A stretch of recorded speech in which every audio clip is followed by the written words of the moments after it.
Père, au nom de Jésus de Nazareth. Seigneur, je te bénis, je te dis merci. Merci, éternel mon Dieu, mon roi, parce que tu fais de moi encore ce matin cet instrument, éternel mon Dieu, pour pouvoir parler à ton peuple. Cet instrument, éternel mon Dieu, pour pouvoir communiquer avec ton peuple. Éternel mon Dieu, bénis maintenant ta parole. Bénis ton peuple, éternel mon Dieu. Je prie que la personne que je suis s'efface maintenant, afin que le Saint-Esprit puisse prendre la première place. Saint-Esprit de Dieu, viens te manifester encore ce soir, comme si c'était la première fois dans ma vie, afin que tu ouvres ma bouche, afin que je puisse parler à ton peuple maintenant, au nom de Jésus. C'est au nom de Jésus que j'ai ainsi prié. Amen. Shalom, peuple de Dieu. Une fois de plus, soyez bénis au nom de Jésus. Ce matin, je suis porteur d'une bonne nouvelle pour toi. Je suis porteur d'une nouvelle qui va certainement changer ta façon de voir des choses, qui va certainement te donner un but ou un sens ou une raison pour laquelle tu es sur cette terre. Certainement, tu vis comme certaines personnes le disent. Chacun a sa partition à jouer sur la terre. Mais est-ce que tu connais ta partition que toi tu as jouée? Le thème de ce matin, bien-aimé, est intitulé « Jusqu'au bout ». Jusqu'au bout avec Jésus. Pourquoi jusqu'au bout avec Jésus? Nous voyons de nos jours beaucoup d'enfants, beaucoup de serviteurs de Dieu, beaucoup d'enfants de Dieu qui meurent sans toutefois accomplir le but pour lequel ils sont venus sur la terre. Beaucoup des étoiles se retrouvent aujourd'hui dans des cimetières. Beaucoup des hommes qui sont des porteurs de feu se retrouvent aujourd'hui dans des cimetières. Parce qu'ils ne sont pas arrivés à terme de leur mission. Parce qu'ils n'ont pas fini, ils n'ont pas achevé leur mission sur la terre. Toi qui m'écoutes cet après-midi, j'aimerais que tu sois attentif. J'aimerais que tu commences à te poser des questions, à savoir quelle est la raison pour laquelle le Seigneur m'a créé? Quelle est la raison pour laquelle je vis ici sur terre? Bien-aimé, il est important que tu saches pourquoi est-ce que tu vis sur cette terre. Pourquoi est-ce que j'ai choisi ce thème jusqu'au bout? C'est tout simplement pour t'encourager à suivre le roi des rois, à t'appuyer sur sa promesse. L'un des plus grands mots qui se dresse devant nous est le découragement. Et quand tu commences déjà à constater certaines choses dans ta vie, ça veut dire que tu es déjà sorti de la ligne, tu es déjà sorti du cadre de ta mission. Quand tu commences déjà à percevoir le découragement dans ta vie, l'envie d'abandonner, l'envie de passer à autre chose, bien-aimé, plusieurs hommes dans la parole se sont découragés, mais Dieu était là, prêt à les exhorter et à leur donner un second souffle. En tant qu'individu, Dieu nous a donné une destinée et nous sommes appelés à l'accomplir. Nous sommes appelés à accomplir notre mission. La Bible nous dit dans Ecclésiaste chapitre 7 au verset 8, « Mieux vaut la fin d'une chose que son commencement. » Bien-aimé, la prédication que tu es sur le point d'écouter ce matin est un élément qui vient te donner un sens en ta vie, qui vient te donner une raison, la vraie raison pour laquelle Dieu t'a créé pour que tu sois sur cette terre. Et pour arriver jusqu'au bout, tu as besoin de connaître ta mission. Comment est-ce que tu dois connaître ta mission? Si tu as une mission, certainement cette mission doit s'accomplir. Et comment accomplir cette mission? La première chose que nous allons voir, la première chose que je vais t'amener à comprendre, tu dois d'abord, premièrement, comprendre l'importance. Quelle est l'importance de comprendre ta mission? C'est la première chose que tu dois d'abord, que tu dois d'abord assimiler. Quelle est l'importance de comprendre ta mission? Celui qui ne comprend pas sa mission, celui qui n'a pas sa feuille de route, ne saura même pas la raison pour laquelle il est venu sur la terre, ne saura même pas la raison pour laquelle il existe. Quand tu vas maintenant comprendre quelle est l'importance de ta mission, tu verras qu'il y a certaines choses qui vont commencer à s'accomplir dans ta vie. J'espère que je parle à quelqu'un ce matin. Quand tu connais maintenant l'importance de ta mission, tu as plusieurs points que tu vas maintenant mettre en œuvre afin que tu puisses accomplir ta mission. Et le premier élément que tu auras besoin, c'est la compréhension. Comme je t'expliquais tout à l'heure, tu dois comprendre quel est le but pour lequel tu es né. Quel est le but de ta mission? Pourquoi est-ce que le Seigneur t'a envoyé dans cette famille? Pourquoi est-ce que le Seigneur t'a envoyé dans ce pays? Pourquoi est-ce que le Seigneur t'a envoyé sur cette partie de la terre? Bien-aimé, si nous prenons un exemple qui est basé sur notre Seigneur Jésus, Jésus est venu sur la terre avec une mission bien précise. Si je peux énoncer la mission de Jésus sur la terre en une seule phrase, je dirais que Jésus est venu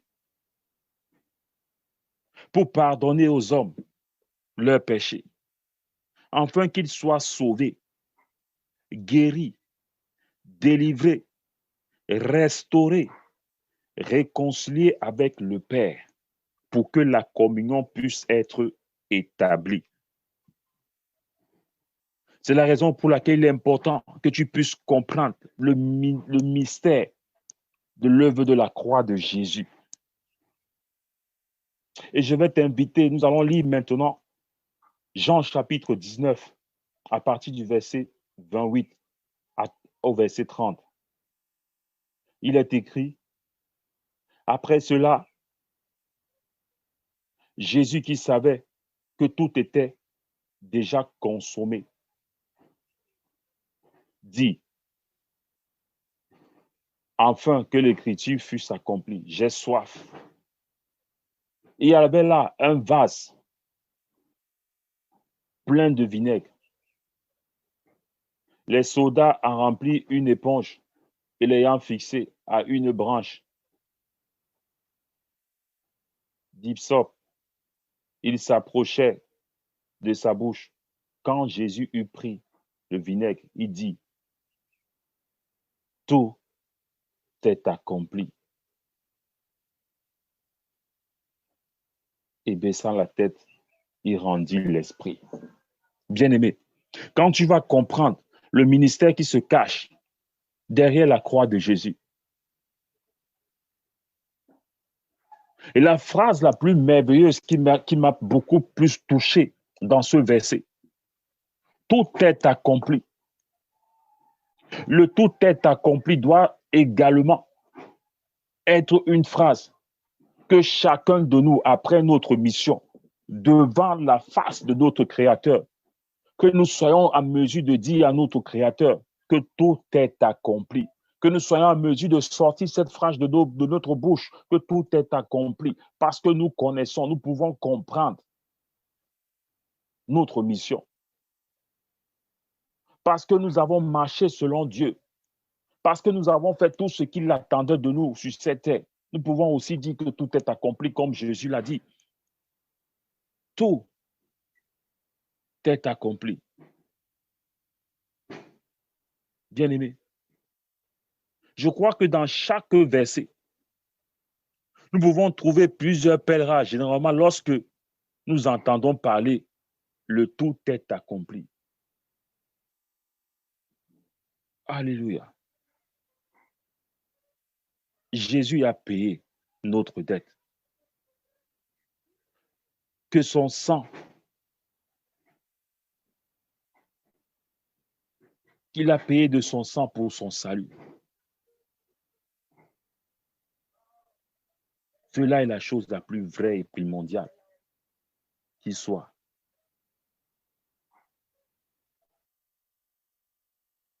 La mission du Christ a été accomplie sur la croix. Et quand nous regardons un peu quand nous faisons certaines recherches, le mot accompli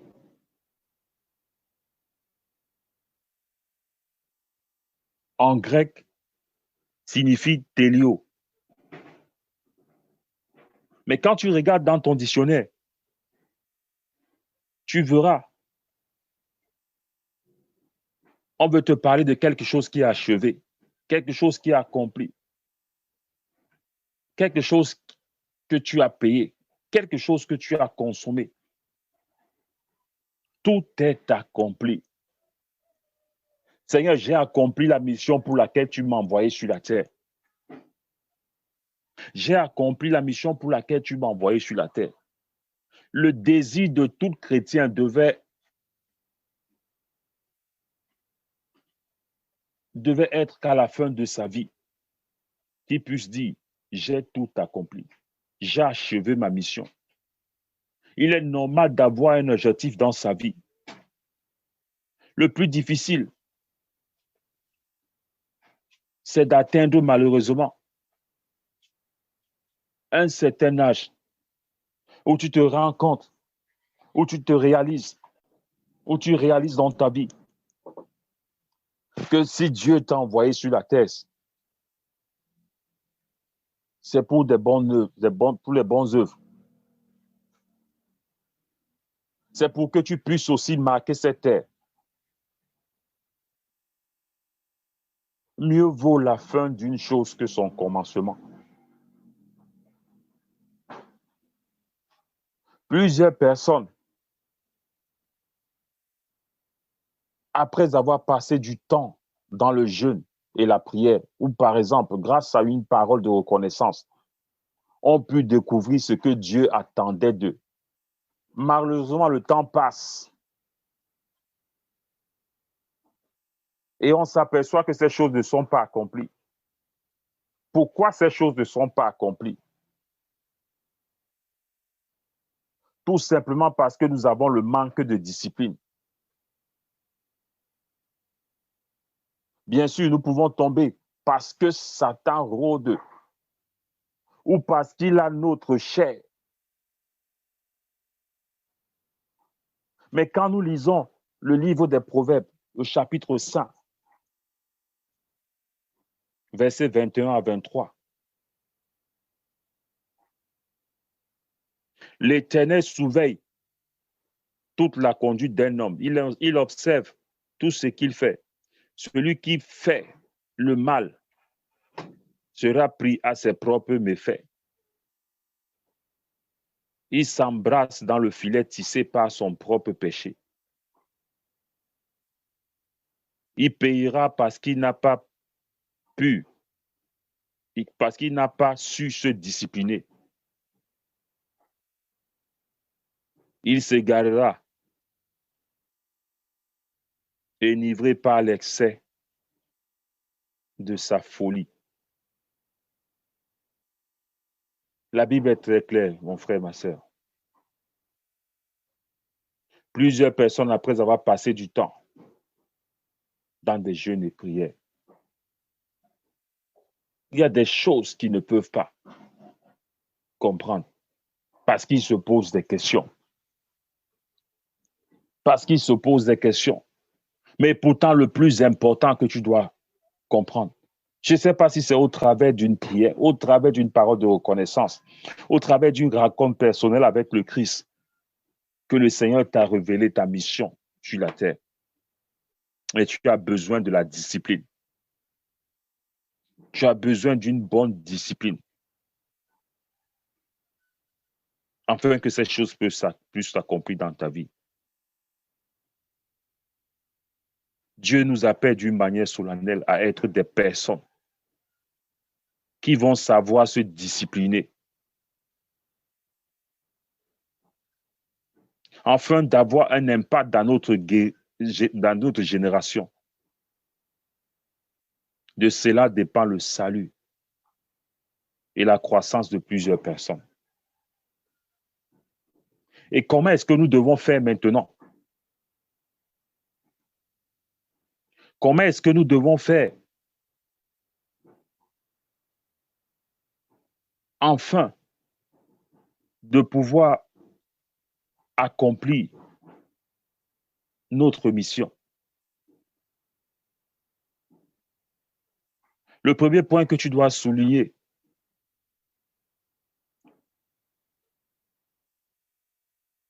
c'est la compréhension, comme nous avons dit. Le deuxième point, c'est la réalisation. Pourquoi la réalisation? Parce que comme nous l'avons dit précédemment,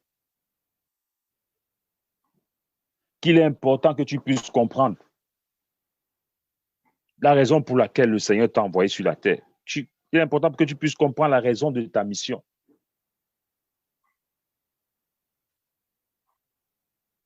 Parce que quand tu pourras comprendre la raison de ta mission, tu pourras réaliser beaucoup de choses.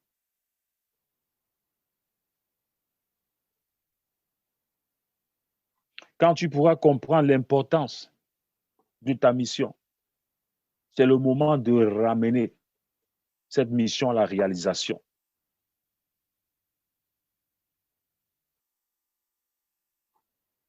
Il y a quelques questions qui me passent dans la tête, que je me pose parfois, que j'ai souvent l'habitude de poser à certains enfants de Dieu. Pourquoi se discipliner? C'est la question que je te pose cet après-midi. Pourquoi se discipliner et planifier notre mission? Bien-aimé, je vais te dire quelque chose qui va te surprendre parce que la réponse est très, très simple. Parce que si tu ne le fais pas, ce sont les autres qui vont planifier ta vie. Quand on parle des autres, c'est le malin, c'est le mauvais entourage. Ils vont planifier ta vie. Et ta vie va ressembler à ce qu'eux, ils veulent voir.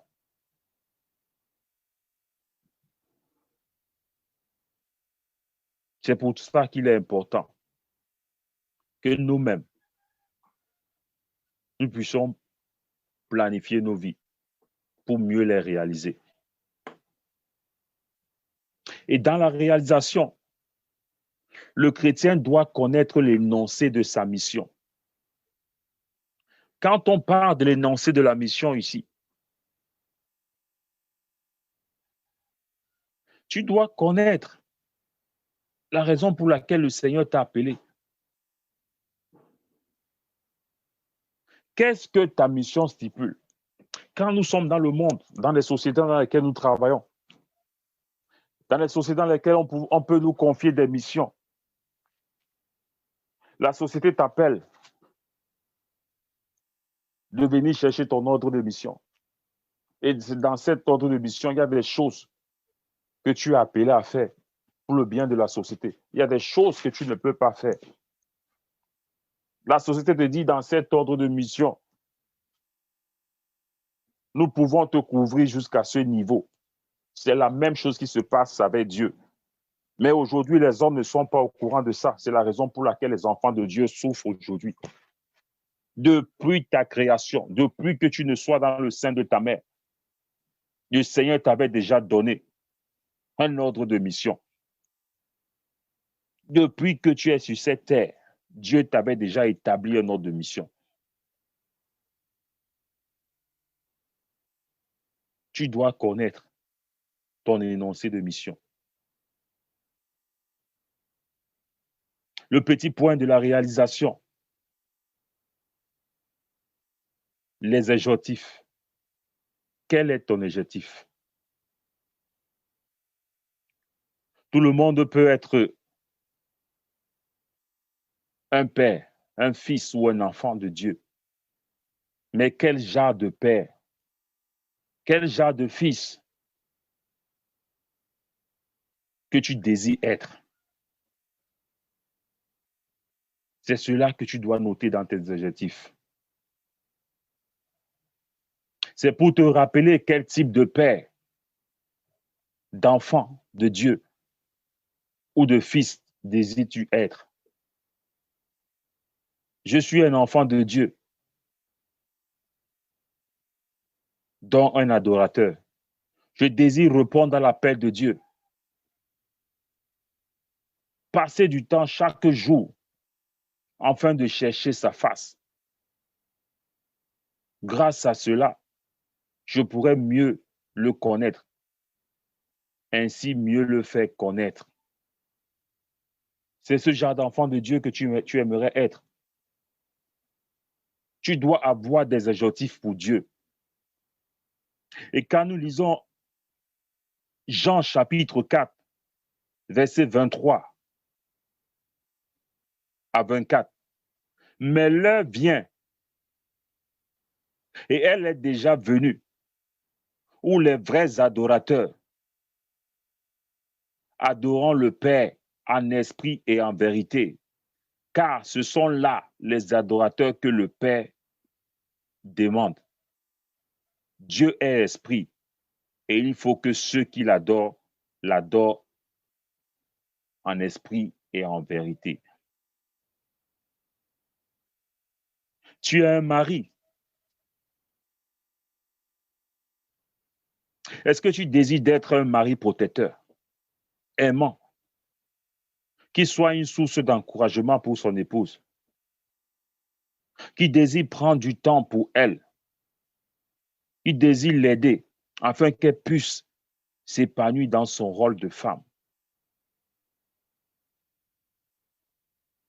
Ça, c'est les adjectifs d'un homme, d'un mari. Et Éphésiens chapitre 5, verset 25 à 28 nous dit, Marie, aimez vos femmes comme Christ a aimé l'Église et s'est livré lui-même pour elle. C'est ainsi que les maris doivent aimer leurs femmes comme leur propre corps. Celui qui aime sa femme s'aime lui-même. Bien-aimé, il est important qu'un enfant de Dieu puisse savoir les adjectifs. Tant que tu n'as pas d'objectif,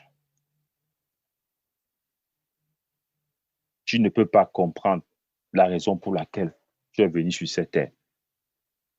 Quand tu n'as pas d'objectif, tu ne peux pas prétendre d'aller jusqu'au bout avec le Christ.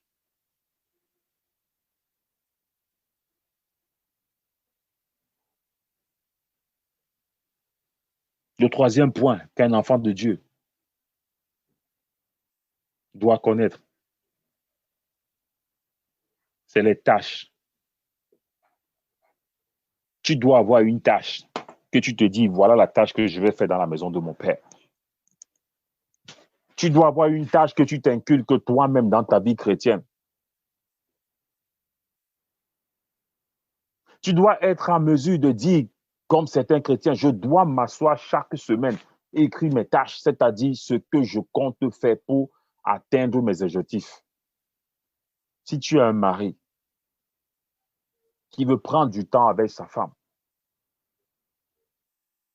tu dois réfléchir comment accomplir cela. En exemple, je décide de l'amener au restaurant. Tu dois réfléchir. Tu dois faire une liste de tes tâches. Si tu es un leader dans une église et que tu veux voir comment est-ce que tu vas former d'autres leaders, tu dois réfléchir afin de trouver une solution pour accomplir cela. Il est important. Si tu es un enfant de Dieu et que tu es dans une église, même dans ta propre vie spirituelle, tu dois t'inculquer cette tâche. Je dois avoir un temps convenable de prière avec mon Dieu. Et ce temps convenable de prière, c'est à partir de telle heure. Pendant que tu choisis d'avoir un temps convenable de prière, c'est un programme que tu donnes également à Dieu. Seigneur, à partir de telle heure, je veux me retrouver devant ta face. Je veux me retrouver à ta présence. Et Dieu prendra en considération ce temps convenable de prière. Ceci doit être une tâche pour toi, mon frère, ma soeur.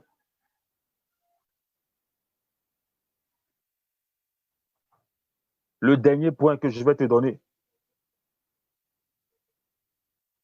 c'est la planification. Nous pouvons désirer faire toutes sortes de choses, mais si nous ne planifions pas,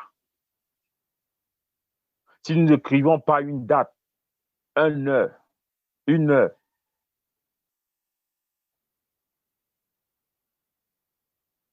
ne le ferons pratiquement jamais. Oui, tu ne le feras jamais si tu n'écris pas d'heure, si tu n'écris pas de date. Comment comptes-tu avancer avec le Seigneur? Comment comptes-tu lire la parole de Dieu? Comment as-tu reparti ta lecture? Comment as-tu reparti ton temps pour lire la Bible? Et quelle heure que tu as choisie, que tu as consacrée à Dieu? Que voilà une heure. Seigneur, accorde-moi la sagesse parce que je veux lire de ta parole. Nous devons planifier nos vies. Tant que tu ne planifies pas ta vie, tu ne peux pas espérer arriver jusqu'au bout. Tant que tu ne planifies pas ta vie, tu ne pourras pas accomplir ta mission. Le plus important ici, enfant de Dieu, c'est que nous devons nous discipliner afin d'accomplir notre destinée. Bien-aimés, rachetons notre temps. Rachetons notre temps, enfants de Dieu. Il est important que nous puissions racheter notre temps. Bien-aimé, j'aimerais que tu te souviennes de cela. Si tu ne gères pas ta vie, alors ce sont d'autres personnes qui vont la gérer pour toi. Ce n'est pas l'extérieur qui doit gérer l'intérieur. Il y aura toujours des distractions qui vont venir afin de briser vos décisions. Mais ces perturbations extérieures ne doivent pas arrêter l'œuvre intérieure que Christ a commencé avec vous. Bien-aimé, même si les gens t'insultent, même si les gens se moquent de toi, même si aujourd'hui, tu as l'impression que tu es le dernier dans cette société, même si aujourd'hui, tu as l'impression d'être le dernier dans ta famille,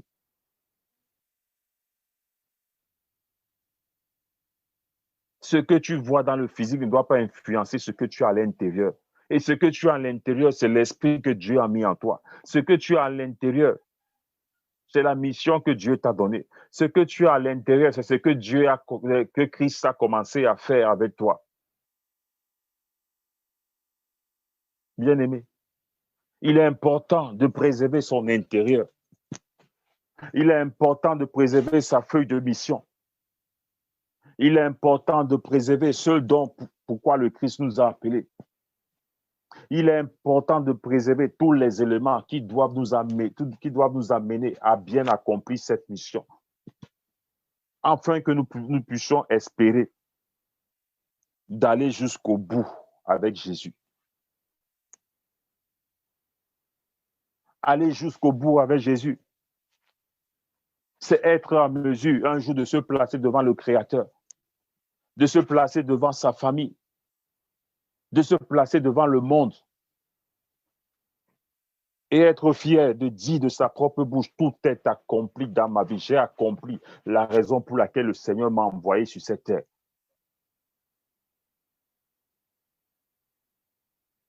Bien-aimé, même l'apôtre Paul, quand nous prenons le mot accompli, l'apôtre Paul lui-même aussi, il a dit, j'ai combattu le bon combat.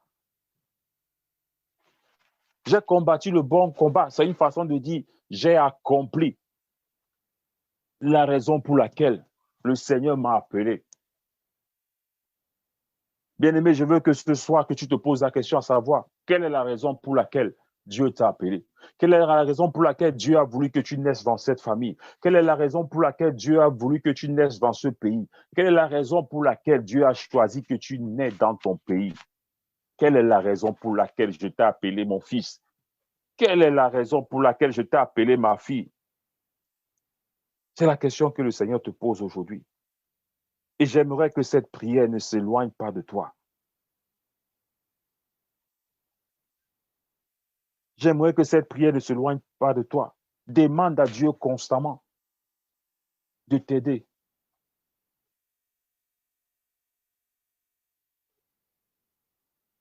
Seigneur, viens m'aider à accomplir ton œuvre en moi, afin que par ta force, je puisse accomplir la mission que tu m'as confiée. Tu me connais mieux que quiconque. Tu connais mes faiblesses, mes chutes, mes découragements. Comme David, je veux te demander que ton esprit de bonne volonté me soutienne. Donne-moi la force d'accomplir ma mission et la sagesse de ne pas m'éloigner de toi. Aide-moi à me discipliner afin de te suivre jusqu'au bout. Dans le précieux nom de Jésus. Soyez bénis, peuple de Dieu. Une fois de plus, que le Seigneur vous bénisse abondamment. Shalom, shalom, enfants de Dieu.